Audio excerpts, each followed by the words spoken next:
Shelter is not much. Workers say they're in shock after the shelter was destroyed by the storm. Now they're trying to pick up the pieces and find homes for their furry friends. Joining us now is Lee Craig Crumley, the executive director of Brother Wolf Animal Rescue. And who's that little fella right there?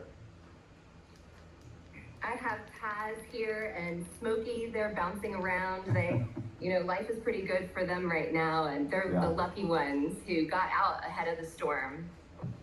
And Lee, we were just talking a few moments ago about what happened to your shelter. I'm so sorry for all of that.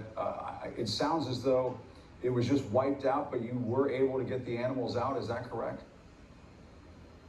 Yes, luckily we had our community show up in droves. We actually emptied our shelter of about 100 animals in just 2 hours, and that was just half a day before the storm hit. So we have been now mobilizing to get 150 animals, all of our animals, out of this disaster area. We are just grief-stricken to see what happened to our shelter, to look at a building that has saved the lives of over 100,000 animals, and to see it filled completely with water. It is devastating, and the thing we're holding on to is that animals like Taz are okay, but there's so many animals in our community that aren't.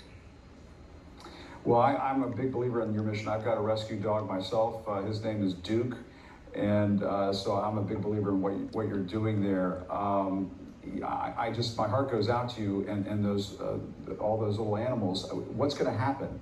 I guess they're all staying with different people. Is that the deal? And I guess there's probably a need right now for some folks to come in and adopt these animals as soon as possible. We are getting all of our animals out of Asheville. We are staying strong here as a team to orchestrate continuing to save lives. This community has relied on Brother Wolf for years to focus on Western North Carolina as a whole. We work across county lines with no government funding. We rely entirely on donations to save these animals, and we are mobilizing 150 animals out.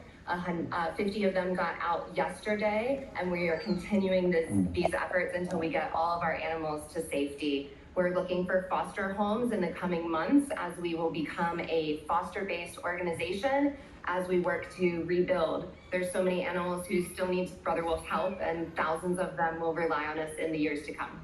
Yeah. And I just wonder, what was it like when you, I guess, first saw what happened to your shelter and to your community? What have these days been like for you?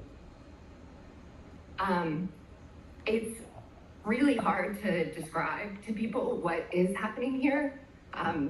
We are so lucky that we didn't lose staff or our animals.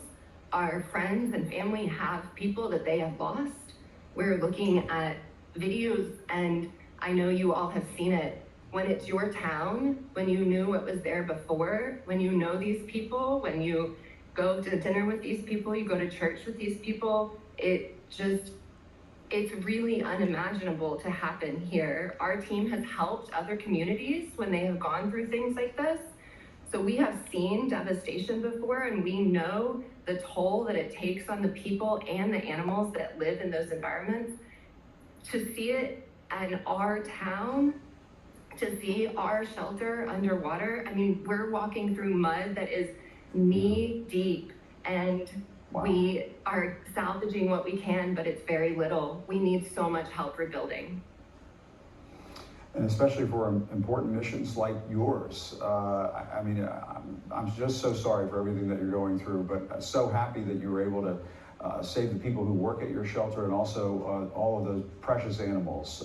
Lee Craig Chumley, thank you so much with Brother Wolf Animal Rescue. Thank you so much for what you do and for hanging in there. We appreciate it, and we'll try to get you as much help as we can.